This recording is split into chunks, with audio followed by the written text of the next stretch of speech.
에,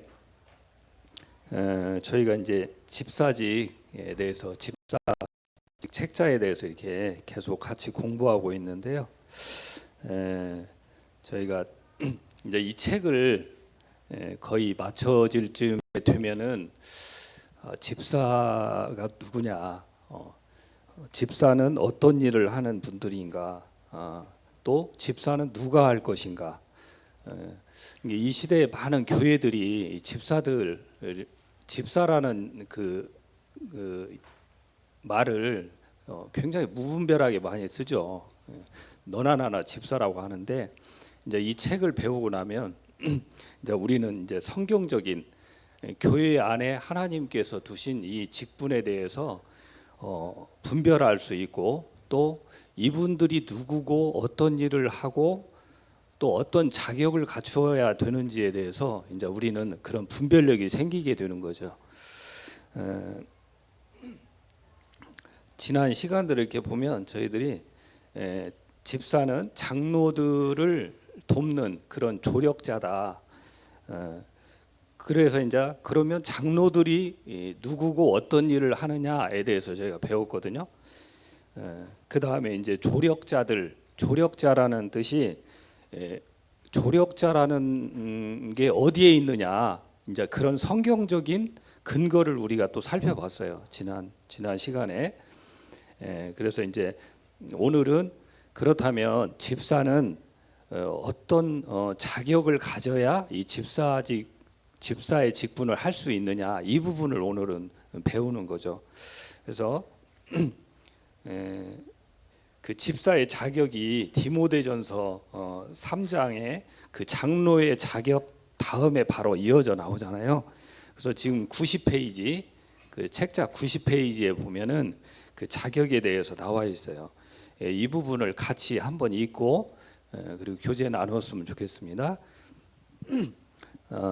90페이지 시작. 이와 같이 집사들도 정중하고 일구이언을 하지 아니하고 술에 인박이지 아니하고 더러운 일을 탐하지 아니하고 깨끗한 양심에 믿음의 비밀을 가진 자라야 할지니, 이에 이 사람들을 먼저 시험하여 보고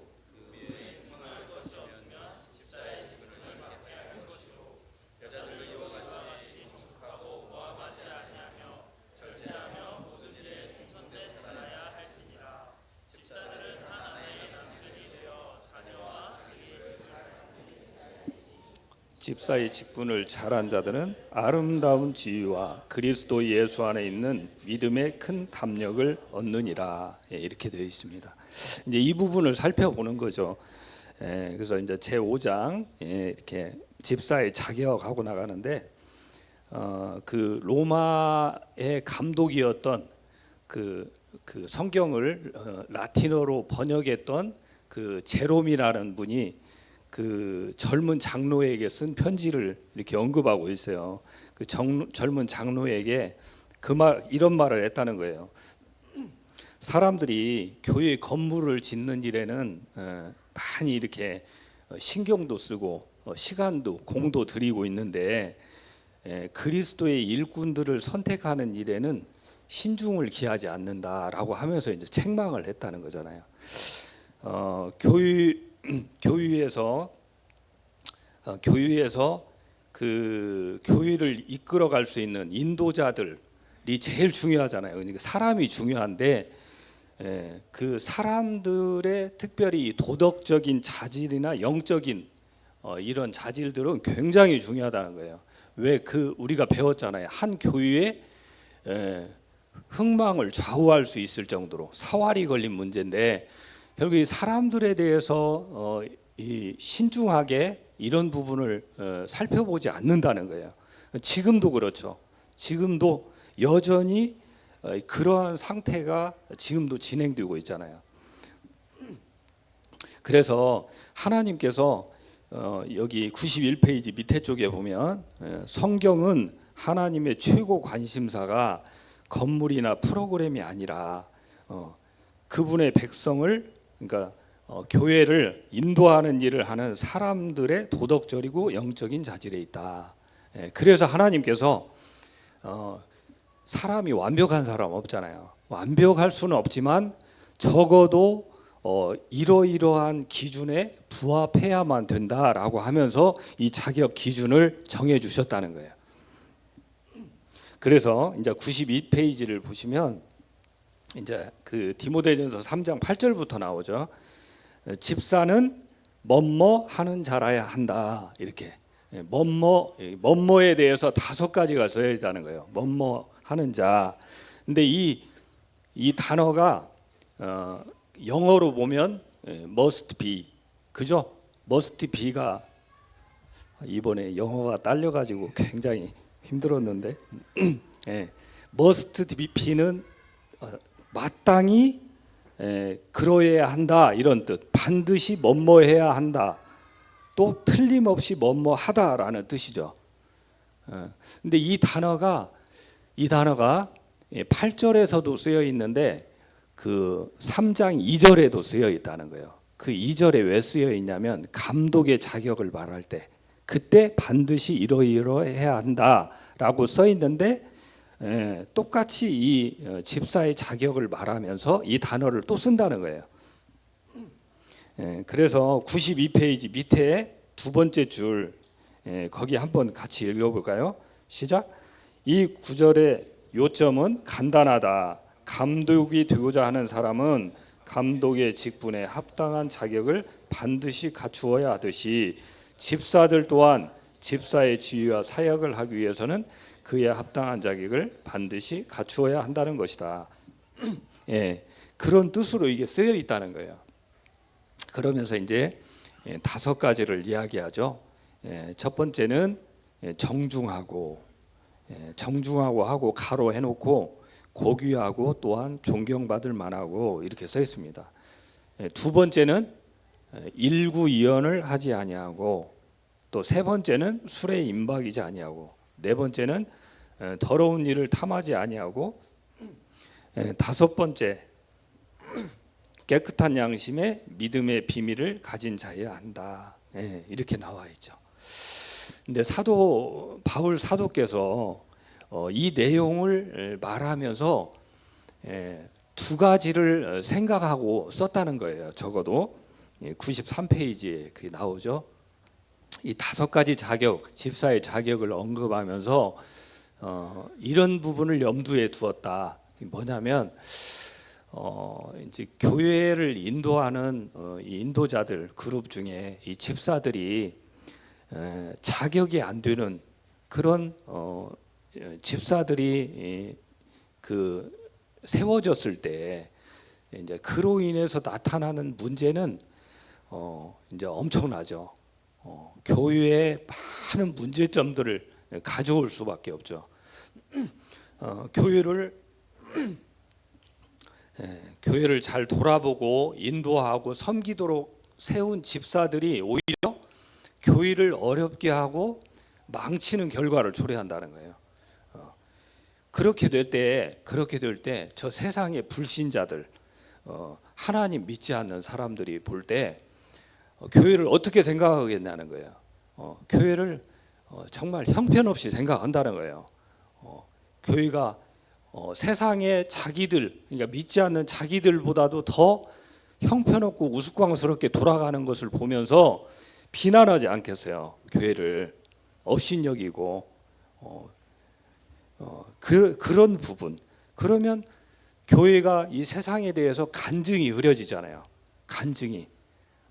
그러면 두 번째 문제가 생긴다는 거예요. 뭐냐면 전도를 할 수가 없다는 거예요. 그런 교회에서 전도하는데 누가 그런 하나님을 믿고 그런 교회를 나오려고 하겠어요. 말이 안 되는 거죠. 요즘에 우리 TV 보면 그 전광훈 씨 많이 나오잖아요. 그 무슨 교회죠? 사랑제일교회? 무슨 사랑제일교회요? 사랑 없는 그 교회라고도 안 했으면 좋겠는데 또 목사라고도 안 했으면 좋겠는데 그러니까 세상 사람들이 볼 때 그냥 교회를 도매금으로 같이 욕하는 거예요.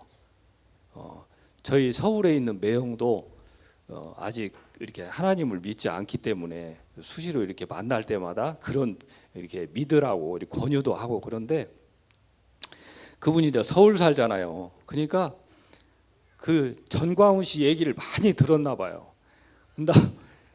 그런다고 어떻게 저런 사람이 목사냐 막 그렇게 따진다니까요.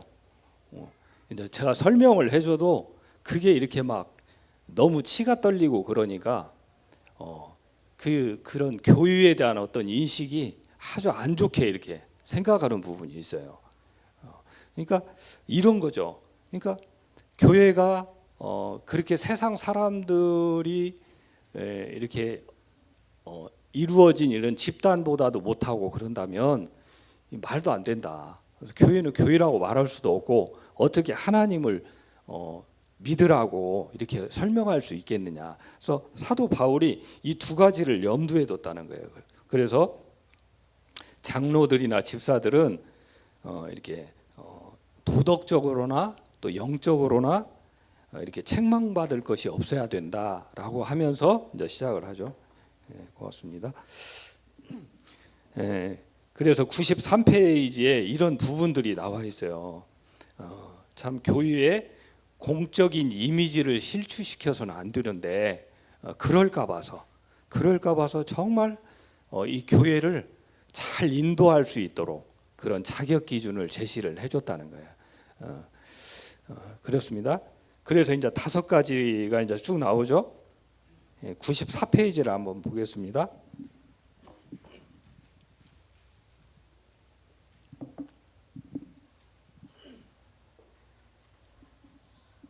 아까 5가지 기준 중에 첫 번째 정중하고, 이 단어는 이렇게 정중하고라고 이렇게 번역이 되어 있는데 그 93페이지 오른쪽 이렇게 밑에 쪽 보면은 이렇게 번호 먹여 있는 데 있죠. 존경할 만한 해갖고 셈노스 이렇게 했는데 이 단어가 이게 번역하기가 어려운 단어래요. 이게 정중하다 이 말이 존경할 만하다, 고결하다, 고귀하다, 진지하다, 또 어떤 사전에 보면 위험이 있다 이렇게 써 있어요.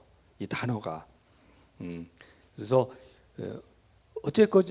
어쨌거나 누가 보든지 간에 그러니까 행실이 예의 바르고 점잖고 이렇게 존경받을 수 있는 이런 걸 떠올린다는 거예요. 이 단어가.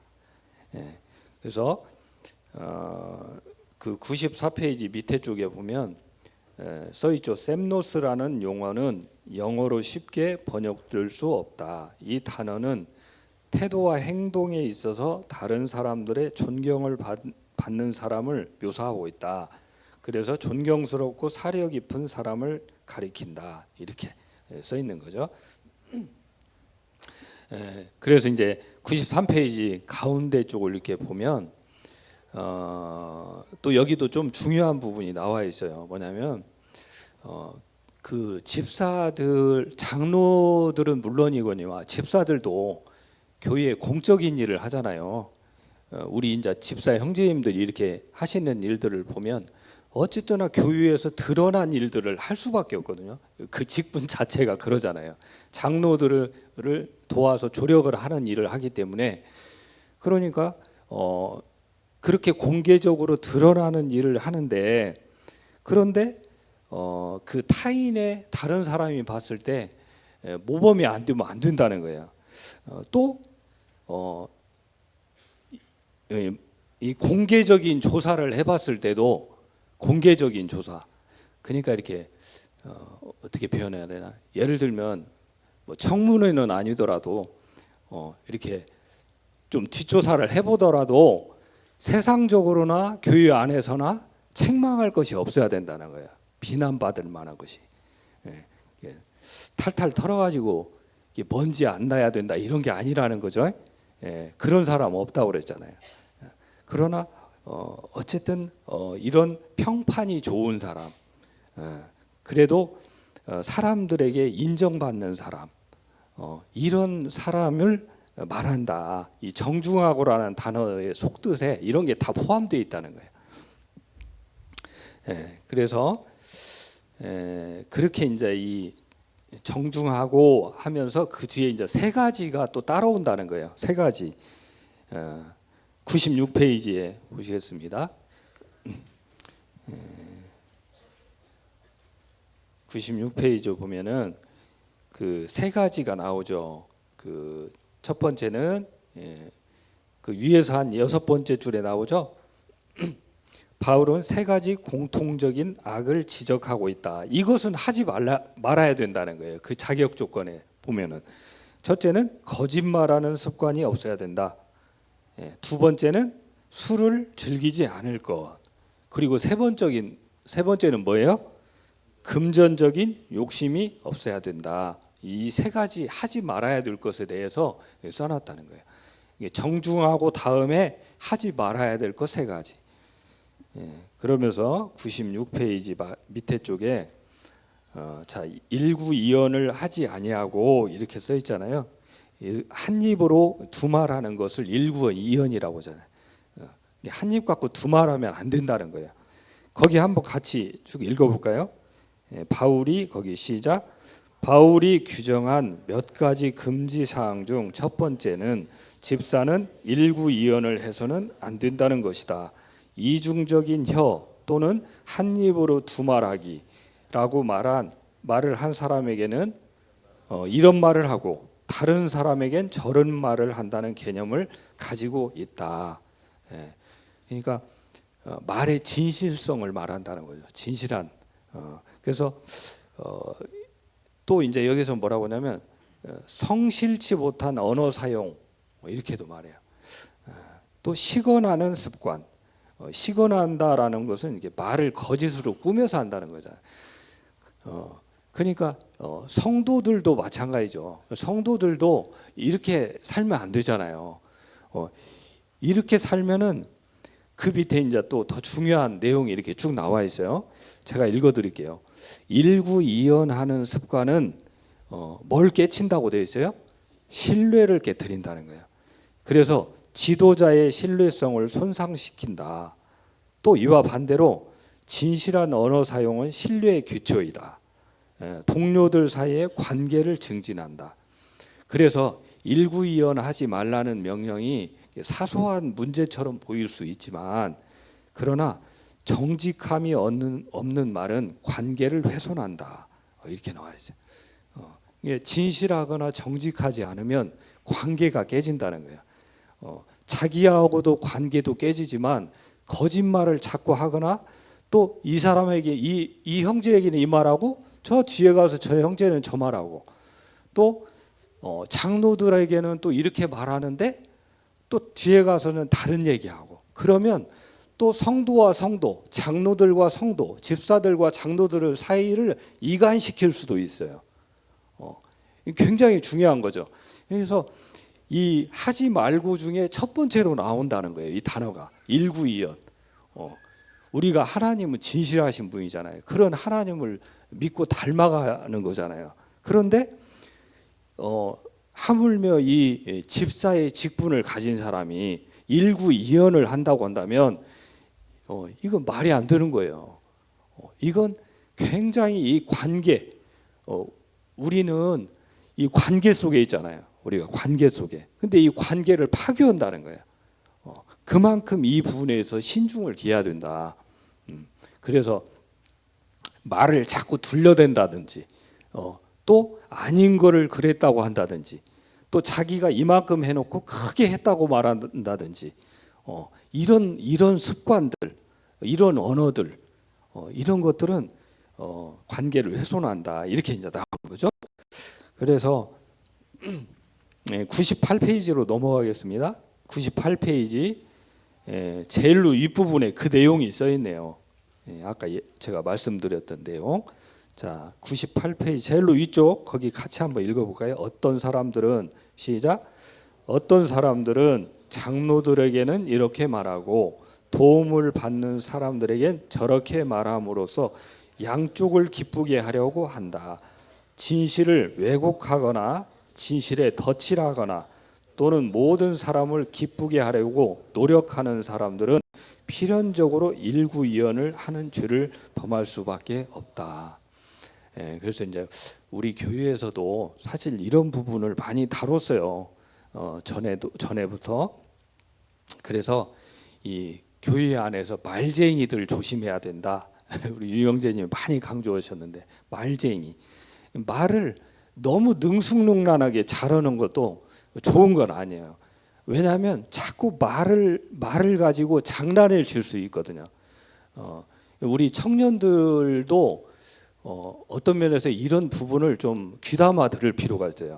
왜냐하면 이렇게 막 장난스럽게 말을 하면서 이렇게 저렇게 사람을 이렇게 가지고 논다든지, 이렇게 그런 말 쓰잖아요. 간을 본다든지, 사람을 이렇게 간 본다고 그래요. 사람을 이렇게 말해놓고 아니면 말고 이런 식으로, 그런 것들, 이게 다 진실시 못한 그런 습관에서 나온다는 거예요. 그래서 이제 성경에서 예하면 예하고 아니요 하면 아니라고 말했거든요. 그러면 그렇다고 말하고 아니면 아니라고 말해야 되는데, 자꾸 말을 돌리고 헷갈리게 하고 또 막 아주 이렇게 뭐라고 해요, 막 화려하게 말을 꾸며서 하는 거, 이런 것들이 다 여기에 들어갈 수 있어요. 이 범위를 넓게 보면. 그래서 여기에서 어떤 사람이 그렇게 썼잖아요. 어떤 검사가 어떤 목사를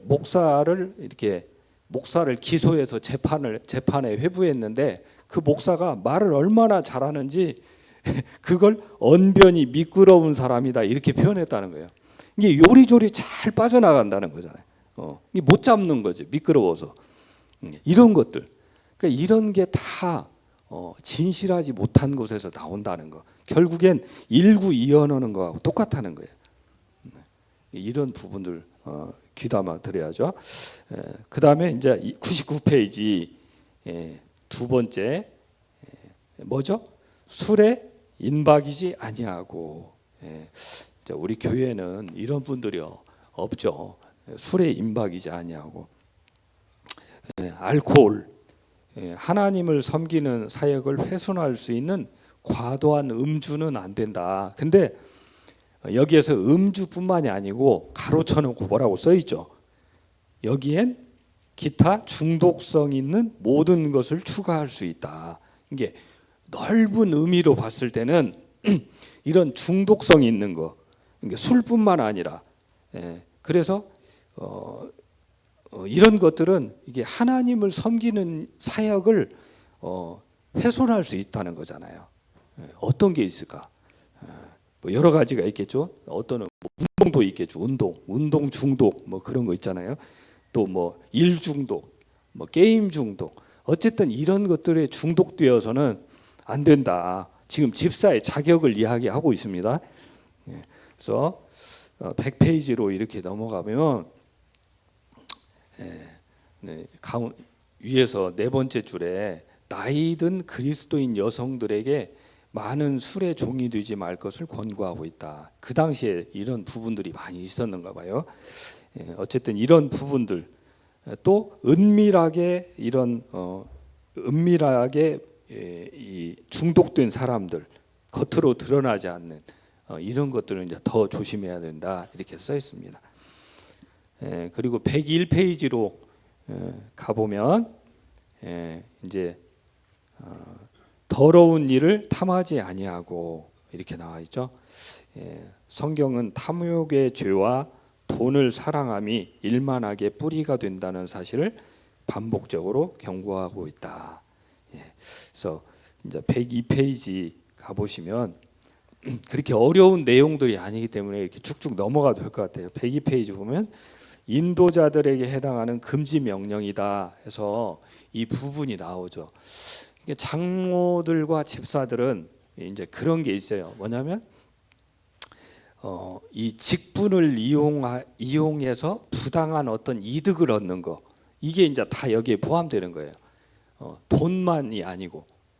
그래서 이제 어떤 부분이 있을 수 있냐면, 장로 집사들은 성도들의 어떤 비밀스러운 것도 때로는 알게 돼요. 그리고 어떤 정보들도 얻게 되고. 근데 이런 것들, 그러니까 어떤 성도가 어떤 어려움에 처했는지, 사정이 어떤지 이런 것들을 잘 알죠. 근데 이런 것을 이용해서 사사롭게 개인의 어떤 이득을 취하는 이런 것들이 전부 여기에 해당된다는 거예요. 그런데 특별히 돈은 더 그렇다 이렇게 써 있는 거예요. 돈은. 그래서 집사 형제님들이 이제 우리 교회 헌금 이렇게 연보 들어오면 재정 출납을 하잖아요. 우리 형제님도 이렇게 재정 출납하는 거 봤어요? 안 보셨어요? 보셨죠? 예, 우리 저기 우리 말씀 주일날 말씀 끝나고 나면 집사 형제님들이 얼로 이렇게 안 보이잖아요. 예, 그러면 그때 가서 이 그날의 연보를 이렇게 다 세고 정리를 하는 거예요. 그래서 그런데 우리 형제님들이 혼자서는 안 해요. 그 일을. 그리고 지금까지 계속 돌아가면서 했어요. 이 연보를 재정 집사 해가지고 그 형제님이 한 분이 맡았다가 또 한 2년 뒤에 이렇게 넘겨주고 또 그 재정 출납을 이렇게 연보 들어온 걸 계산할 때도 혼자 안 하고 같이 하고. 이런 부분들이 그냥 우리 형제 자매님들은 그냥 저렇게 하는가 보다 이렇게 생각할 수 있어요. 근데 그냥 그런 게 아니라는 게 지금 오늘 여기에 다 나오는 거예요.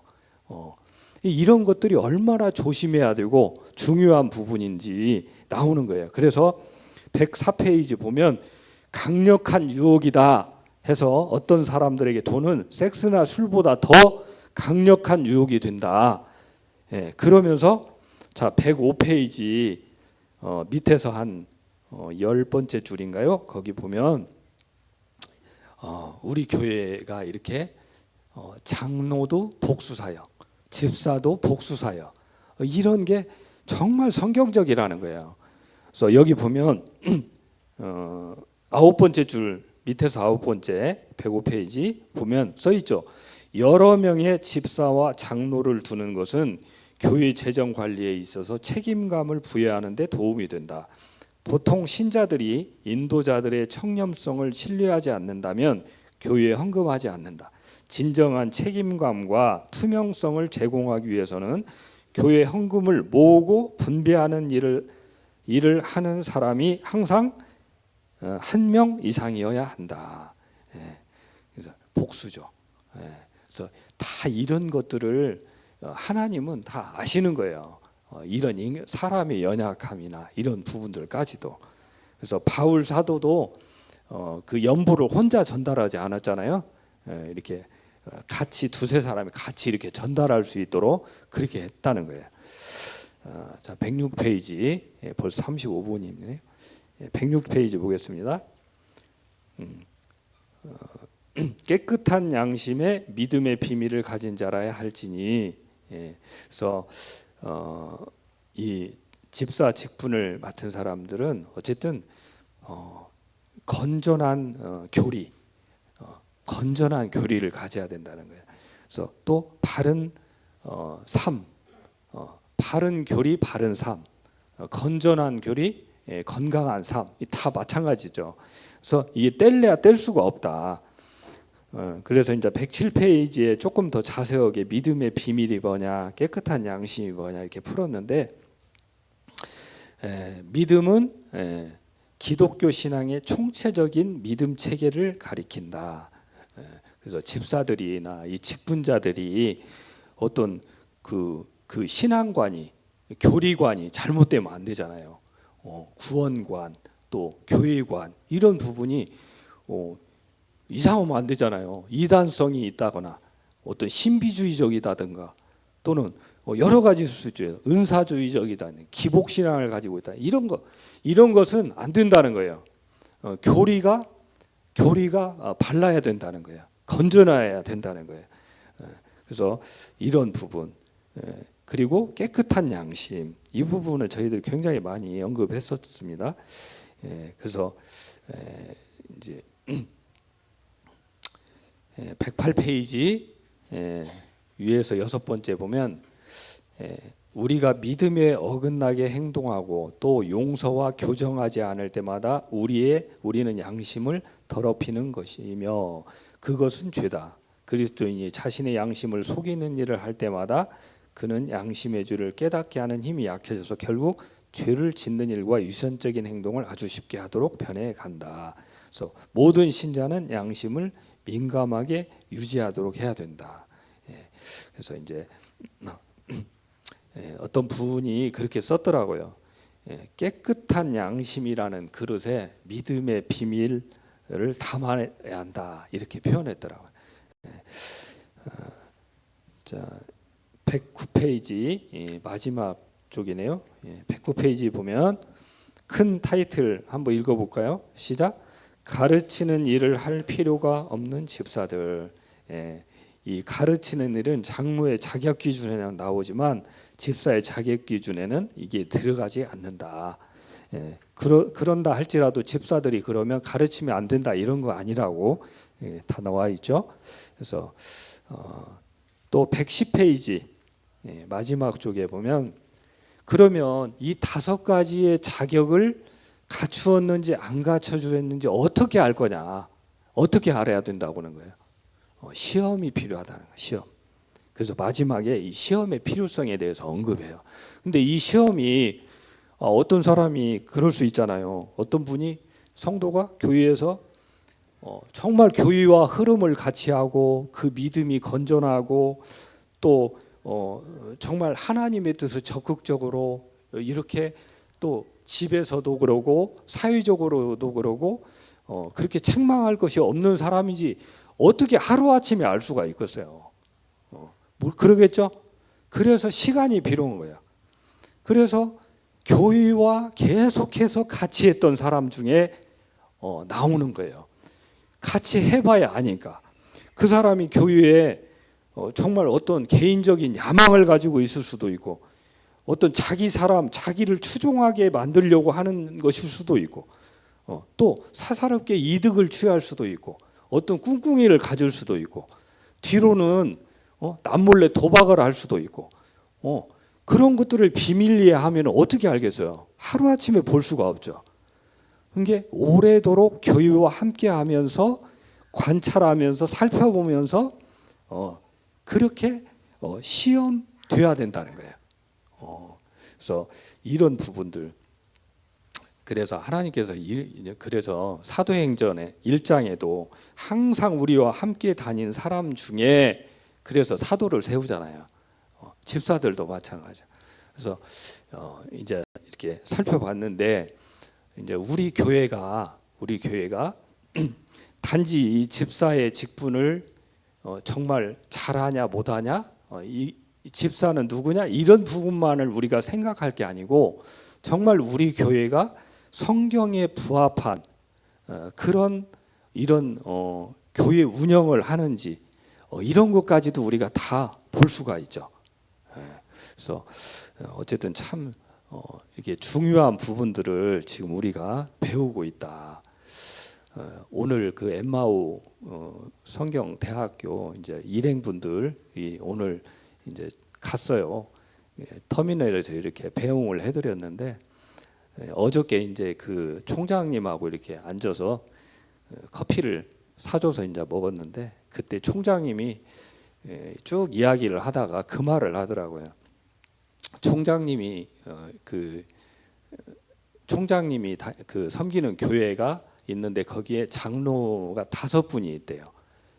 그리고 그 부총장님이 섬기는 교회는 6분의 장로가 있고, 근데 총장님이 쭉 교제를 하다가 마지막 그 얘기를 하더라고요.